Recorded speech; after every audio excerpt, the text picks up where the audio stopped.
Good morning, everybody. Welcome to another episode of Dropping the Gloves. Almost good afternoon. It's 11 o'clock here. Tim, how you doing? How's it going? It I'm doing good, John. How's your weekend? was busy, very busy. Parties, birthday parties. Played 3 hockey games last night. It was a full weekend, so I'm like exhausted this Monday, but it was good. I like when it's busy. Kind of breezes through. What about you? Anything exciting? I watched the Stadium Series game on Saturday, so that was a lot of fun. Actually, both of them. I watched both of them Saturday and Sunday, which we'll get into. How did you skate, though? 3 games is a lot.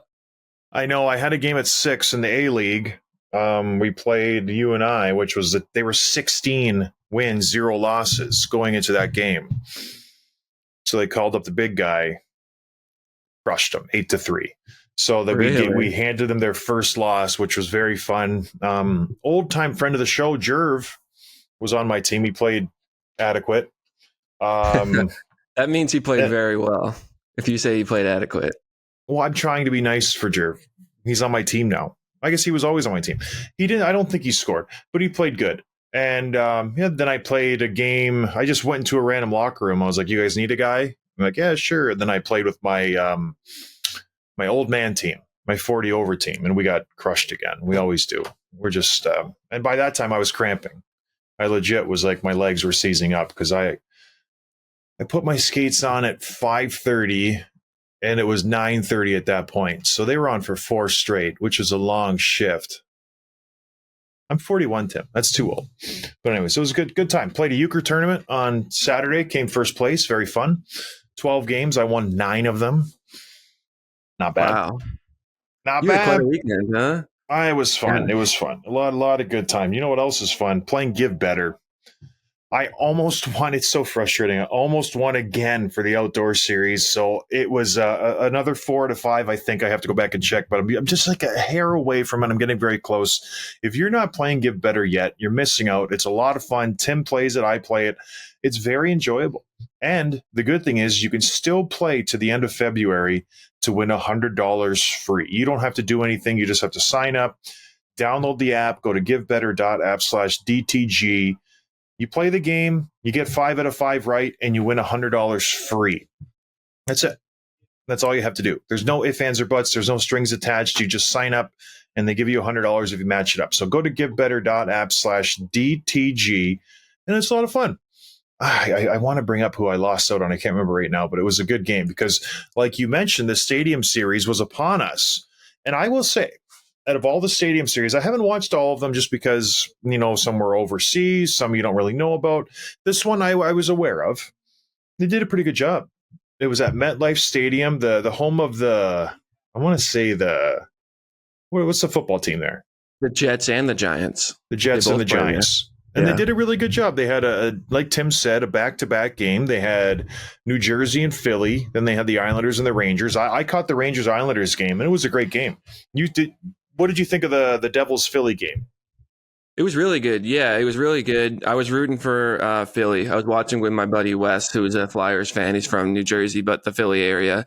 And we were rooting for them, and obviously they didn't come out on top. The Devils look good, man. I forgot, you look at their roster, and they have so much young talent, and I kind of forgot about that. You look at the lines, and you have Jack Hughes and all these guys, and he sure looked really good.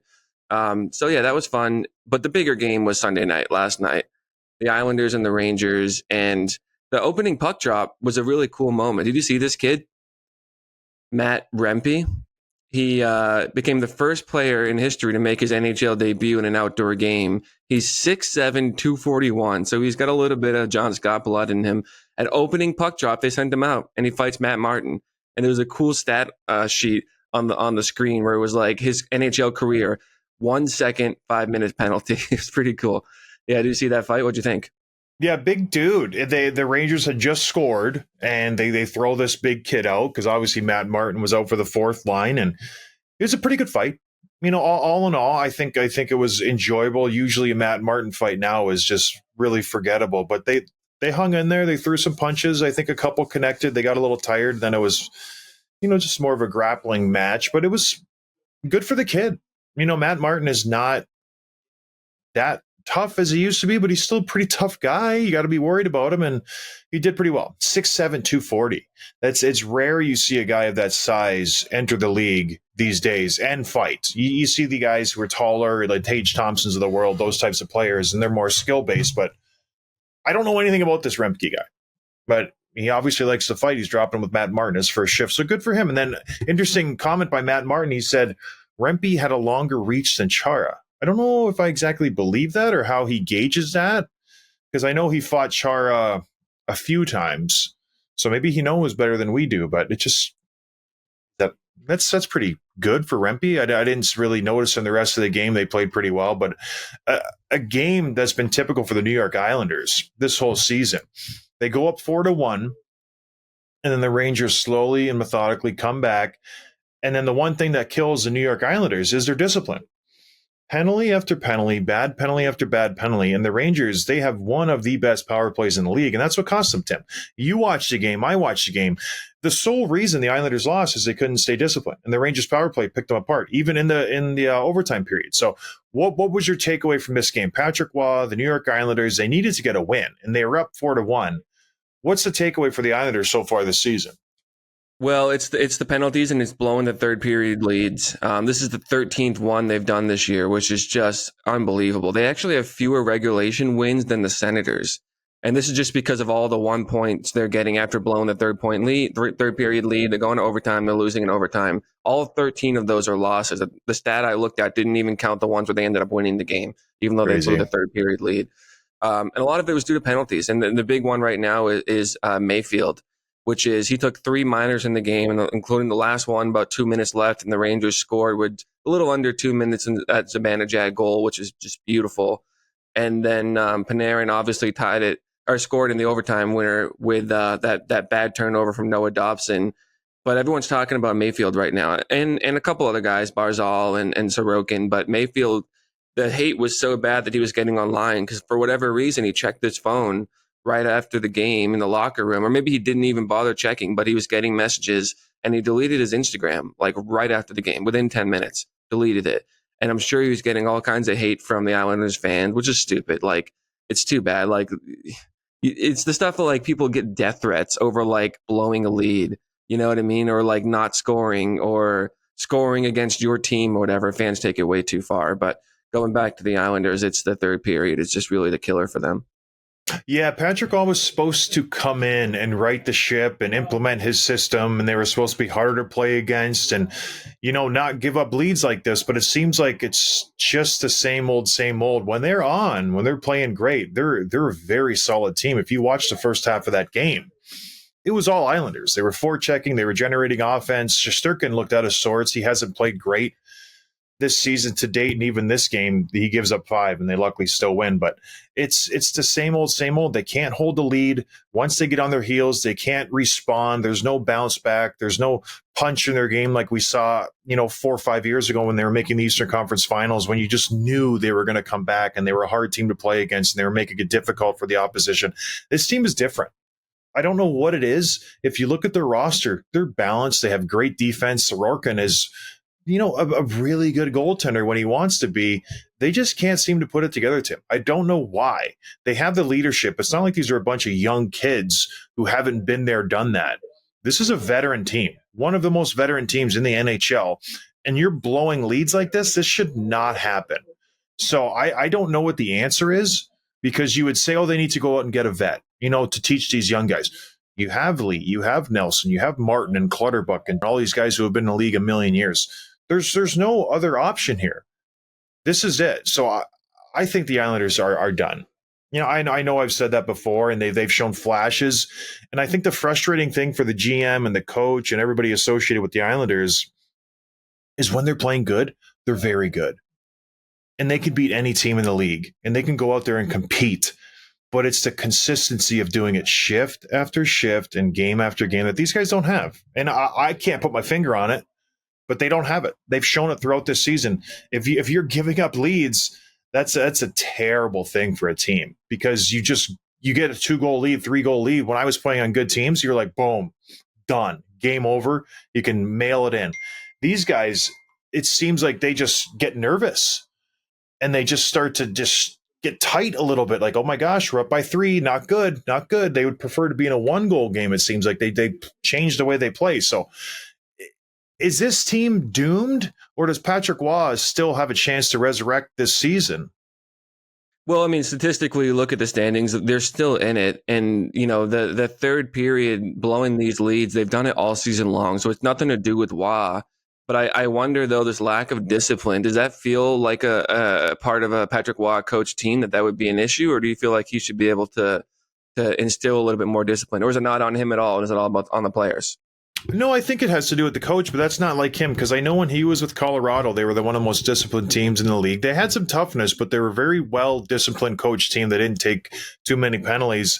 And I don't know if it translates, but in the Q, his team has never took penalties. They were just solid. So I actually read that somewhere, oddly enough, you bring it up, where he brings that stability and that discipline. So I don't know how you change that. I don't know how you tell a team not to take penalties. I've never been a coach. I don't know what you do. Stop the stick work.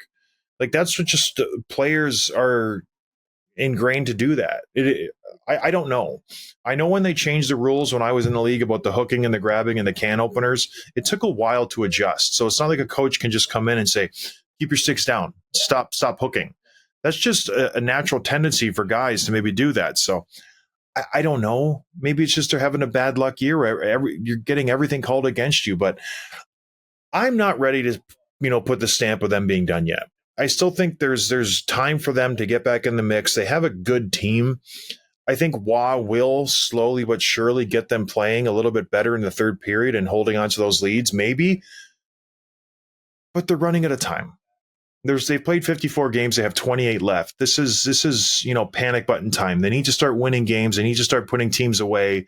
And the Rangers were clear. They had them dead in the water. 4-1 in the second period. That should be game over. Like, there should be no way you come back from that. Maybe once that happens in 10, 15 games, not 13 times you're blowing leads in the third period. That's a startling stat that needs to be fixed yesterday. But I'm not ready to give up on them just yet.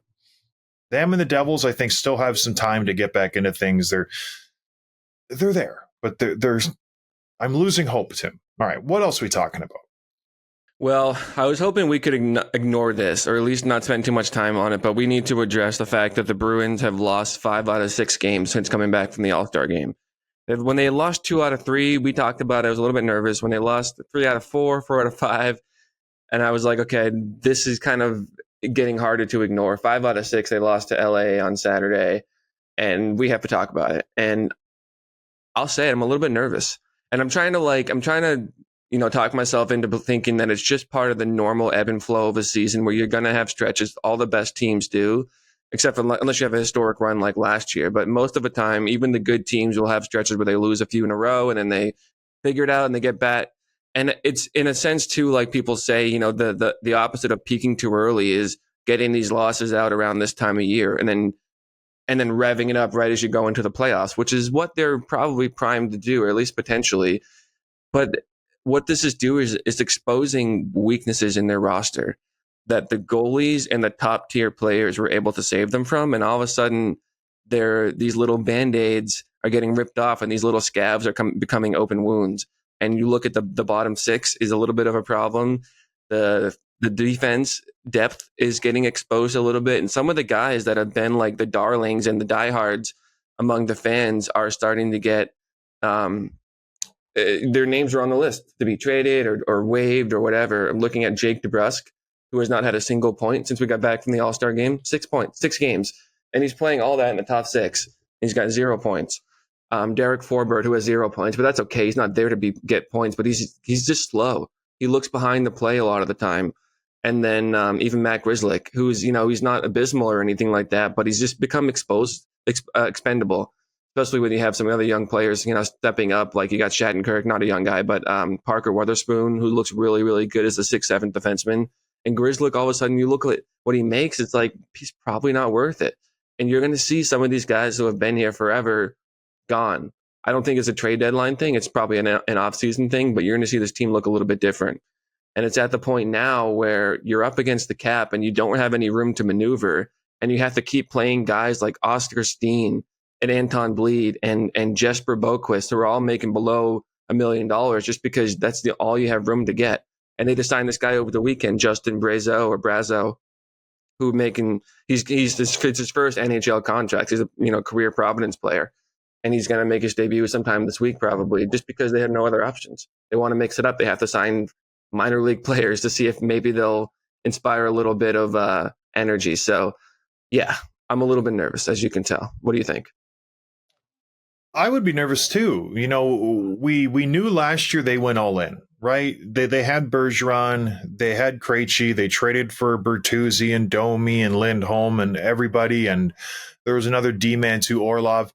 They went all in, and obviously they didn't win. The biggest collapse in NHL history, one of the biggest upsets ever. Thanks to Patrice Bergeron and his selfishness. But this is what happens. They had a Cinderella start of this season. Everybody was shocked that they were winning. How are they doing it? Maybe they didn't need Bergeron that bad. I think everything's starting to come down to earth. They have solid goaltending. They have a good back end. You nailed it with the forwards. They don't have the depth. When you look at their roster, it's very top heavy. And I feel like Marchand's starting to slow down a little bit. Pasternak's a stud. He's always going to be a stud. DeBrusk, I don't know why people expect him to all of a sudden break out and be a first-line player. He's not.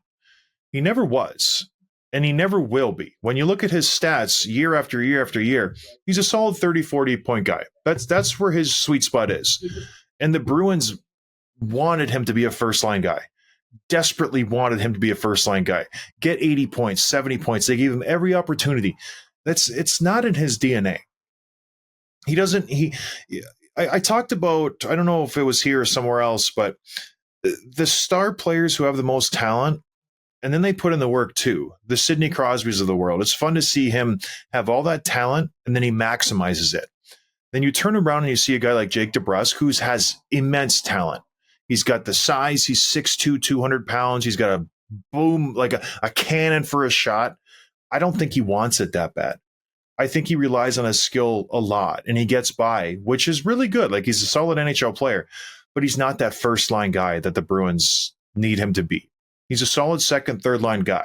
So he's been exposed this year. I think Charlie Coyle has rounded out. He's a decent player, but they just don't have the horses to him. They brought in JVR. He's very old.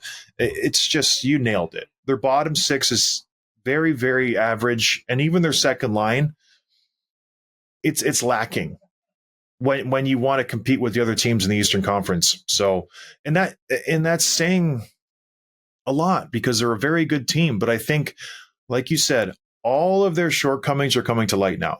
They skated by, they had a good stretch, but I fully expect this team to keep losing. They have a hard schedule coming up. They're playing some teams that are really, really good. They got Dallas coming up. They got Edmonton. They got Calgary, who's playing good. Vancouver, Seattle, Vegas. I said it, I think it was last week. At the end of this month, they could lose 9 to 10. No problem. No problem at all. Dallas is playing fantastic. They're not going to touch Edmonton. I think their one win might come from Calgary, but that's the second day of a back-to-back. This is going to get a lot worse before it gets better for the Boston Bruins. And they have no answers. They don't have a first-round pick this year. They have a conditional first-round pick next year. They are in trouble, Tim. Big time, with a capital T. And there's no light at the end of the tunnel here. I don't know how their prospect system is in Providence, but I can't imagine it's very good, because they've been a competitive team for a long time. So get ready for some, lean years in Beantown, because this is the start. And it's going to get a lot worse before it gets a lot better. I think that might be a little bit extreme, because at the end of the day, even with this skid, they're only 1 point behind Florida for the division lead, and they're still 9 points ahead of Toronto, who's red hot right now. Even with all these wins Toronto's stringing together, the Bruins are still 9 points ahead of them. So they're not really in any danger right now of falling out of the top three in the division into the wild card. Right now, it could change, and they could, win the next game and be back at the top of the division. So they're still okay, and they do have horses. Like Pasternak's a horse, Marchand's still a horse, McAvoy's still a horse, and you're getting good play from like Charlie Coyle and JVR and some of these guys. But like Hampus Lindholm has taken a pretty big step back this year compared to what he did last year, and I think at the deadline, I don't think there's much you can do. I don't think there's probably much they should do. I think what you're looking at, like I said last week or the week before, you go out and add a depth piece or two, and you get prepared to hopefully win one playoff round and be eliminated in the semifinals, and that's it. And that's the team that we have there. And that's just, I hate to be pessimistic or negative about it, but that's what this group is. That's okay, because you can't compete for a cup every single year. And we went all in last year. You got to take a step back this year. That just comes with the territory, I think. Let's do a little bet. End of the month. The Bruins have 75 points right now. They're in second place. They still have 6 games the rest of this month. How many wins will they get with the rest of the 6 games? I just told you who they play. How many points? There's 12 possible points. Dallas, Edmonton, Calgary, Vancouver, Seattle, Vegas. Murderer's row, pretty much. How many points out of 12, Tim? I'm going to go with 5. Oh my gosh, that's so low. I'll go under. I'll say 3.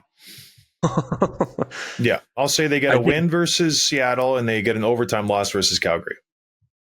I was thinking an overtime loss versus in one of the next 2 games, Dallas or Edmonton. They beat Calgary, they beat Seattle. They lose the other 2 outright, and yeah. But still, 5 out of 12 is not great. Toronto has 2 games in hand, and they're down by 9 points. So at the end of this month, Toronto, I think they'll be within 3 of the Bruins.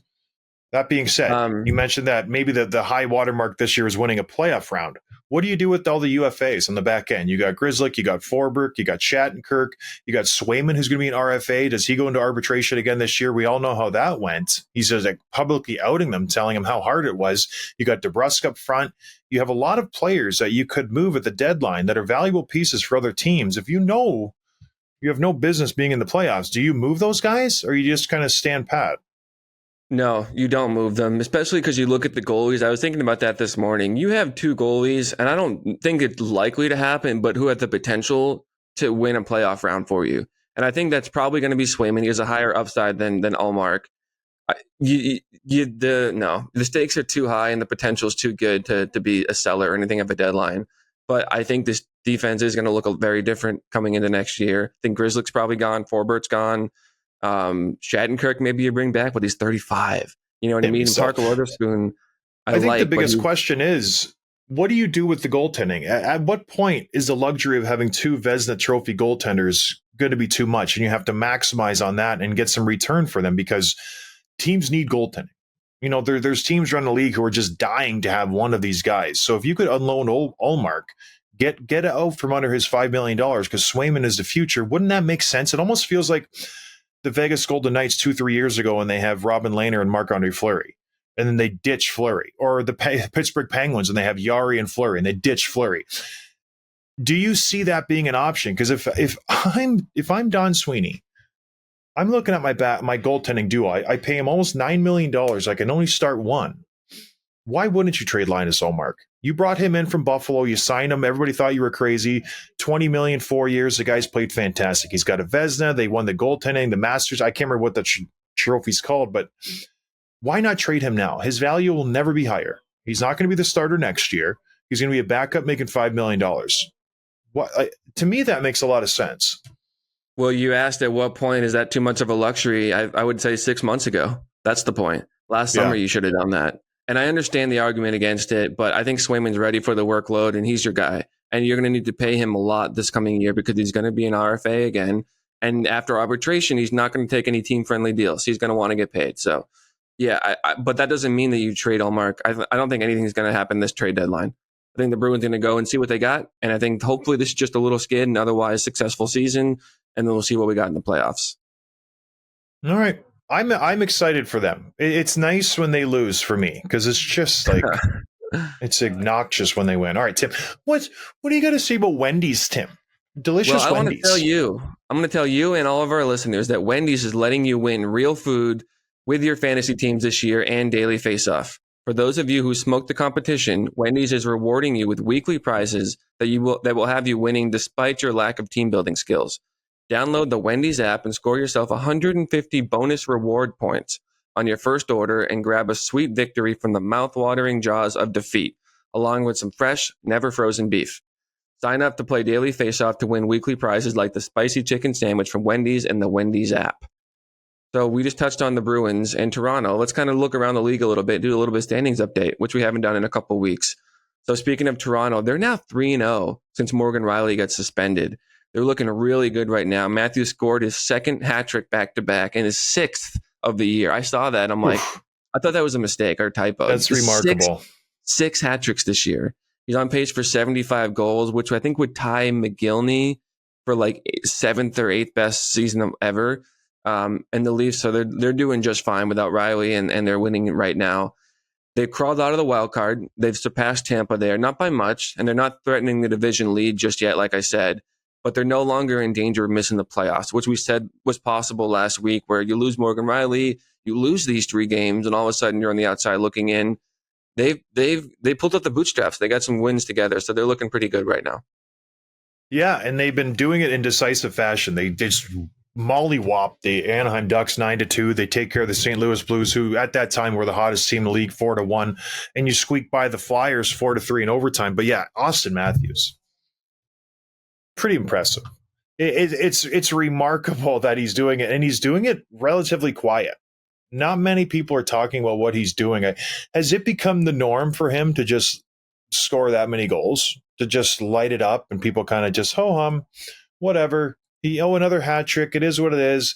Are people just getting accustomed to it? Like, he's got 48 goals in 52 games. 48, Tim, in 52. That's insane. He's got 71 points. Like, it's incredible. Is this a case where we're going to look back when we're old and crusty and nobody's scoring more than 45 goals, and we're going to look back and McDavid and Matthews are like, man, we really had it good. Those 2 guys were incredible, and we just took them for granted, and we just thought it was normal, because this is not normal for this guy. Like, this is insane. 6 hat tricks, 48 goals. He's at a goal per game pace almost. It's incredible.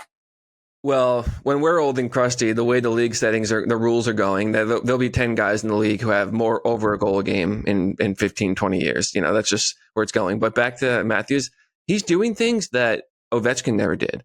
You know what I mean? Like, it's incredible what he's doing. Ovechkin never scored 70 goals. Like, it's wild. And he's on pace for 75. So, yeah, really, really impressive. Another team I want to touch on. Well, hold on. Poor Sam Reinhart.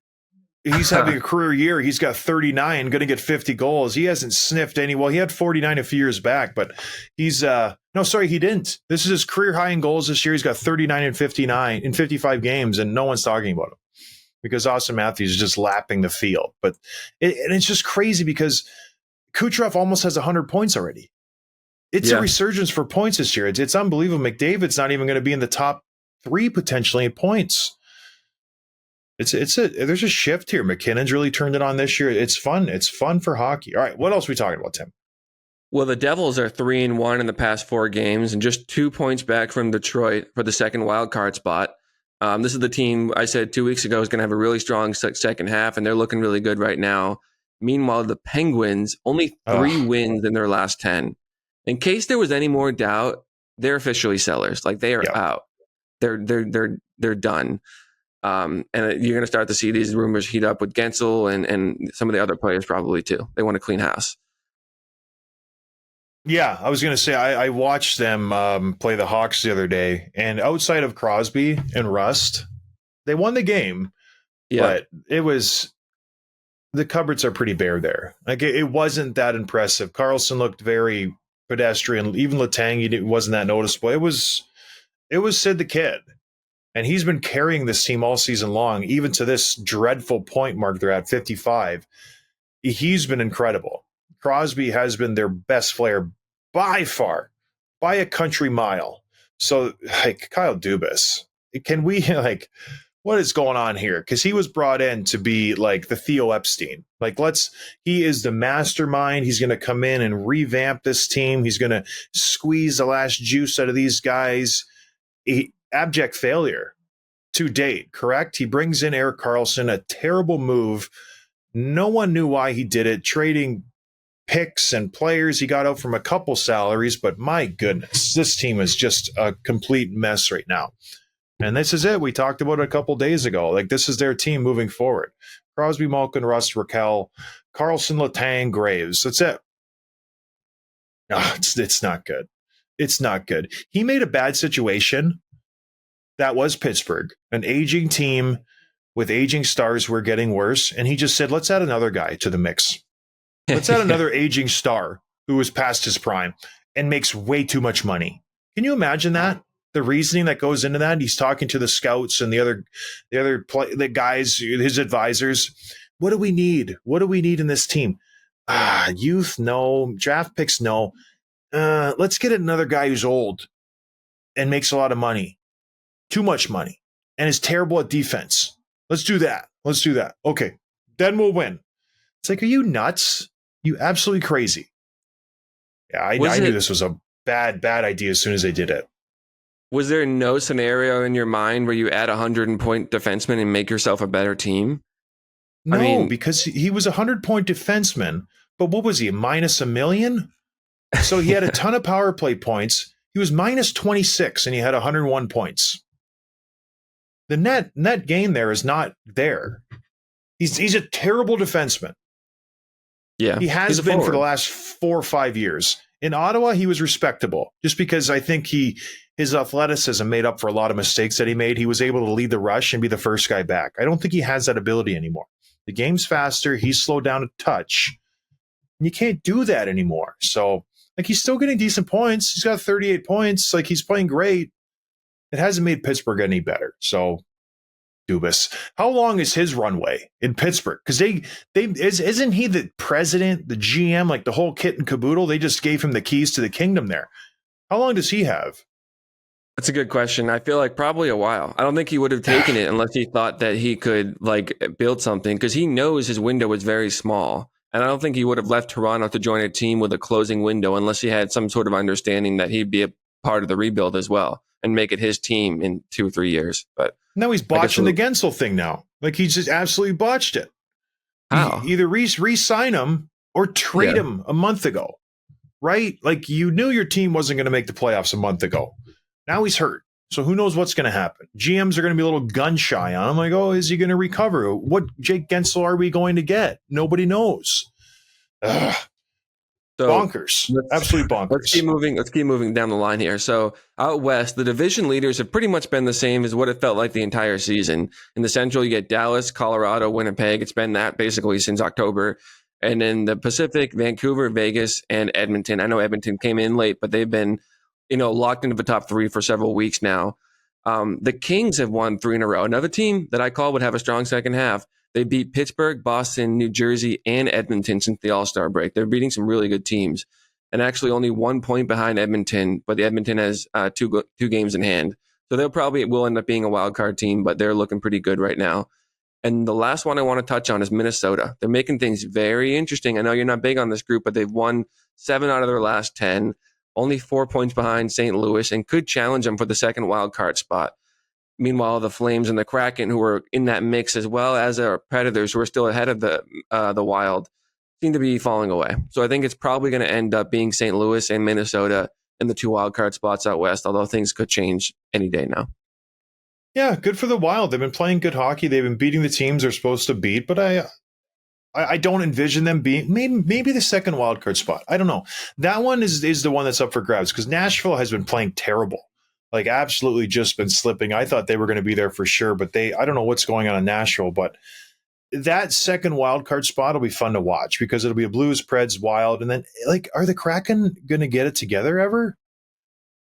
I don't know. I thought they're a frustrating team too. Like, it's just, they seem to have all the ingredients, and, you have a good thing last year. Everybody's all up on the Kraken, and then it's just kind of slowly coming down to earth. But keep an eye out. Yeah, I like the Wild. I was very pessimistic on them. It's nice to see them winning. I gave my buddy Marcus Foligno a text the other day. He had a beautiful fight. He had a great goal. I was like, good game, Moose. He's like, yeah, playing well. We finally got some guys healthy again. I know Kaprizov was hurt for a long time. Zuccarello was out of the lineup. They're getting those pieces back, and they're playing some pretty solid hockey. So that'll be an interesting team to see what they do at the deadline. Basically, Marc-Andre Fleury. What are you going to do with him? He just okayed. He would allow them to trade him to Toronto. Isn't that funny? I'm going to allow it. You can trade me to the Toronto Maple Leafs if you want to. That's the only team I'd go to. Like, to have that luxury. But yeah, good for the Wild. Good for them. All right, Tim. What else? I don't want to hold you up. I know you got somewhere to be. Yeah, I was going to keep the show moving along. We'll get into some quick hits here now. For a limited time, our listeners can get 25% off and 0 delivery fees on their first order of $15 or more with DoorDash. Enter the promo code NATION25, all capital letters, valid in Canada, subject to change. You mentioned Noah Hanifin turned down some money. What's going on with him? The Calgary Flames cannot sign anybody. And it's very funny. They couldn't get Tkachuk. They couldn't get Giroux. They couldn't get Hanifin. They couldn't get Zadorov. They couldn't get Lindholm. None of these guys wanted to stay in Calgary. And, you have to start asking why. What's the reason? Hanifin reportedly has turned down an 8-year, $7 million contract from the Calgary Flames that was offered very recently, according to Elliotte Friedman. So now he's on the market. They have to trade him, which begs me to ask, A, is he worth $7 million a year? Which I don't think he is. His career high in points is 48. That's when everybody was getting points. Gaudreau had 1 million. Tkachuk had 1 million. Everybody was getting points. Now where does he go? And what does he sign for? Because I don't think he gets 7 schmil a year based on how he plays the game. That's a lot of money to turn down. 8 times 7 is 56. So if he's turning down $56 million just because he doesn't want to play in Calgary, what is really going on in that locker room? Is it that dysfunctional?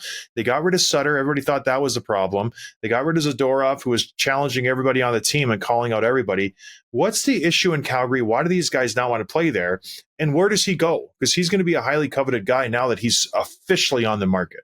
Like, they really needed to sign him. Tanev is out the door. Uyghur said he's hesitant to re-sign there. So what do you think of this situation, Tim? Well, Hanifin, like you said, is going to be the number one defensive target, and he can play all situations. He can be a power play guy if you need him to be. He's got the right-hand shot, which teams really cover, especially like Toronto, for example. But what's really interesting is that what Friedman said, too, is that he's going to the market. Canadian teams are interested in him, but American teams are more confident they can sign him long-term. So it's not just Calgary. It's the whole Canadian versus U.S. thing again, and the tax implications and just all the things that come with living in one country versus another. And so I wouldn't be surprised if you see him go to a team in the U.S. that wants to sign him. He's an American guy, so I guess we'll see what happens.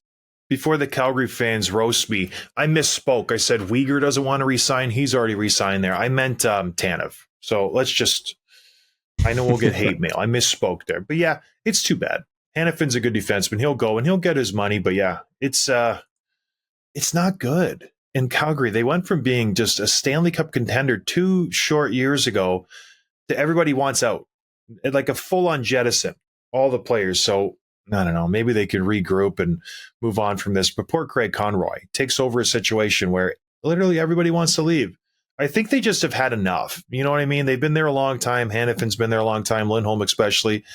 They just want to change a pace. And so maybe it's Kadri. I think it's Huberdeau. So... I think it's just losing. It's losing. That's what it is. The great 8, Alex Ovechkin, just did a recent interview with a Russian outlet. They were talking about how Kovalchuk could play until he's 50 if he has that will. He still has the ability to play.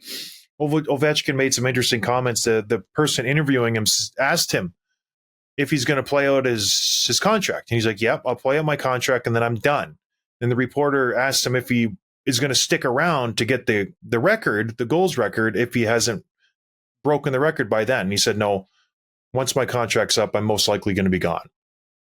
He has stated many, many times that he wants to finish his career in the KHL. So I think that's what will happen. He'll finish out this contract, and then he'll go play in Russia for a few years, have some fun, be around friends and family. He still very much likes Russia. His wife's from there, lots of family there. We know how, he enjoys Russia. He said he was going to leave the NHL to play for them during the Olympics because it was in Russia. He wanted to have that national pride, which you can't fault him for. That being said, if he has 2 years left to play in the NHL, he has 30 games left this season, 2 full seasons, barring any injuries. He needs 58 goals to tie Wayne, 59 to pass him. Does he do it? 59 seems a lot more doable right now. Doesn't it seem like it's a doable mark? What do you think? Is he going to get the record? Now we know, not for sure, but he's only got 2 seasons left. I think he will. And I'm also going to call his bluff that, like, say that he does slow down a little bit and he averages something around less than 20 over the next 2.5 years, like you mentioned. That puts him at, like, say he's like 7 goals short. You know what I mean? Like, are you saying Yeah. you wouldn't go do it? Of course you would. And maybe you retire at the end of 2 months or whatever it takes to get those 7 goals, but there's no chance that he would get that close and walk away from it. Absolutely not.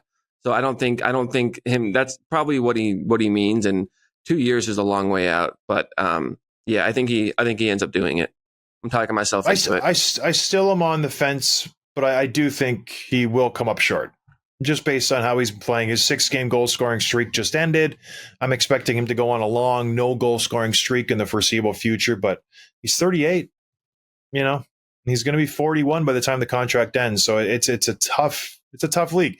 One guy who played till he was very, very old, Jaromir Jagr, finally had his number lifted to the rafters in Pittsburgh. One thing I liked about this story, he did pregame warmups with them. The pregame skate, he practiced before the game. It was just cool to see him buzzing around. 52 years old right now, looked pretty solid out there. I know he still plays a little professionally in his hometown team in Czech Republic, so good for him. Jaromir Jagr got his number retired. Arguably the top 3 players in the NHL, second behind Wayne Gretzky in points all time, so great career. He said his one regret, Tim, his one regret in hockey was he was too serious when he played. He didn't have enough fun. And so he's trying to be nicer to people as he gets older. So a good little lesson for you, Tim. Maybe be nicer to people. You know, Yeah, it's that's not probably always about the results. Sometimes it's about the journey. Being nice to everybody. okay. I'm gonna write that All right. down. Yeah, Some cool bad moment. news out of New York. Blake Wheeler out for the rest of the regular season. Not ideal. He had a leg injury. He did not look good going down.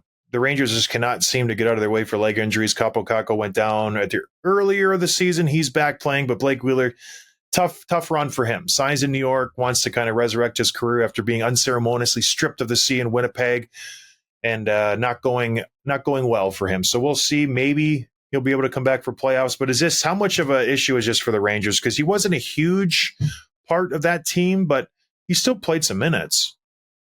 Yeah, I don't mean this in any disrespectful way, but it's not a huge blow to them just from either a production standpoint or a roster standpoint. Because even him going down to the LTIR only frees up $800K. That's what he was making. So it's not like, well, at least him going down, now we have $3-4 million to play with. No, but it's a non-zero chance that he comes back to the playoffs, but it's very, very unlikely. So it's just too bad that this is likely the end of his career. Yeah, a couple here. Interim GM and president of the Columbus Blue Jackets, John Davidson, fresh off of firing Yarmo, whatever his name is. He has stated that he's getting a ton of calls on Boone Jenner. Lots of action. Why wouldn't you? Captain of the team, 30 years old, kind of a do everything forward. He hits, he kills penalties, he scores goals. He's a backbone of this team. He just brings that it factor you would love to have in the playoffs. And he says, no, we're not going to trade him. Why? No idea. But he said he's untouchable. For some reason, maybe he's just pandering. He wants to get more of an ask, but like, why on earth? Here's my thing with John Davidson. I get having, an allegiance to somebody and having someone's back and being loyal to them. At what point do you have to say we're a really terrible hockey team? We're bad, and we need to just regroup. I'm sorry, Boone, but you're more valuable to us by being off the team and getting a boatload in return. I don't understand GM sometimes. I like the Bill Belichick motto. It's like, are you valuable for me? No. Take care, comb your hair. So it's just good. I like it. It's refreshing, but it's at the expense of your team's success. You have to move on and make changes. Boone Jenner's a great player. He's a good asset. Let's get something for him. I know. Breaking news, Tim. What do you got to say about that? Well, the missing part that you didn't really touch on is the fact that he said, quote, and Boone doesn't want to go anywhere. And I'm not sure that that's the only reason he wouldn't trade him, but Boone wants to be there and he wants to be part of this rebuild they're going through. And if you're the coach or GM, owner, whatever, like, isn't he exactly the type of guy that you want to set an example for all these young kids that you're bringing in? Like, Boone Jenner is such a hardworking guy, and he's gotten, like, the opposite of someone like DeBrusk that you said. He's gotten every inch of production out of the level of talent that he has. You know what I mean? Like, he is not as highly skilled as some of these other guys, but he works so hard. And I feel like that's a really good guy you'd want to lead that group. So sure. That makes if sense. They were a playoff team, that's great. Tim, he's been there for 10 years. He's a good player. Sometimes you got to just cut bait. Like, let's go. Like, let's move on. It's one thing to have like an energetic, hardworking guy. That's great. Boone's going to get you 35, 40 points. Let's move on. Like if he can get a first or couple first rounders, like why not field some offers for him? I don't understand this. But anyways, Gary Bettman has just announced that Columbus will host an outdoor game next year. Great, or Columbus will be in an outdoor game with Detroit next year. This could potentially go down as the only outdoor game where there's seats actually available in the stands. Who the hell wants to watch Columbus-Detroit? That's what I want to know. Is this some burning rivalry that we've been dying to see? I know we called for different teams to be in the outdoor games a week or two ago, but what the heck are we doing here? Is this a rivalry that I didn't know about, Tim? Detroit and Columbus? It's not. I think one of the big factors, and I don't know if the league has officially said this yet, but all the reports are saying it's going to be at Ohio State. I don't know the name of their stadium, but like that makes Stadium. Right. That makes it a big draw for the people in that area, for the university. Like, I think that'll be a pretty cool place to play, and that'll make it exciting. I don't know. I don't, so far, but the part that puzzles me is less about why they picked Columbus. Is like, why has Colorado still not played an outdoor game? Like, they could do it in Colorado, and just the studs they have in that team, they haven't. Why isn't that team being marketed more? It doesn't make sense to me. But they're going to play up the Ohio State, Michigan aspect. They're going to lean into the college football environment. So it wouldn't surprise me if they have the two college teams play before the game. That's what they're going to do. Okay, that makes a little more sense to me because Columbus, Detroit. But if it's at the Buckeye Stadium, and then okay, it'll be U of M, Buckeyes. It'll be that sort of angle. So, and they already have an NHL team playing in a college rink. So why not just do college football as well and just have all college atmospheres? So Gary's just going all college. I love it. Speaking of college, Jim, you're doing a course here. Yeah, I talked about this. I did a course back in October and November, podcasting course through SUNY Adirondack. So if you thought about starting a podcast, or if you got one that's not growing the way you want it to, you should check out this course. I've got the link in the bio for our socials. Shoot me a message if you want to learn more about it. But basically, we'll talk about how to start your podcast, how to plan your content, how to monetize, how to build an audience, how to build an identity for your show, how to leverage feedback, how to understand the data, all that stuff. We'll get deep into it. And it's very interactive. That we've had 5, 6, 8 people come to each of these classes so far. And we've had a discussion about your show, what your idea, and kind of brainstorming together. So it's been a lot of fun. And it's fun. It's taught live via Zoom, about 90 minutes. So check it out. Professor Wurzburger.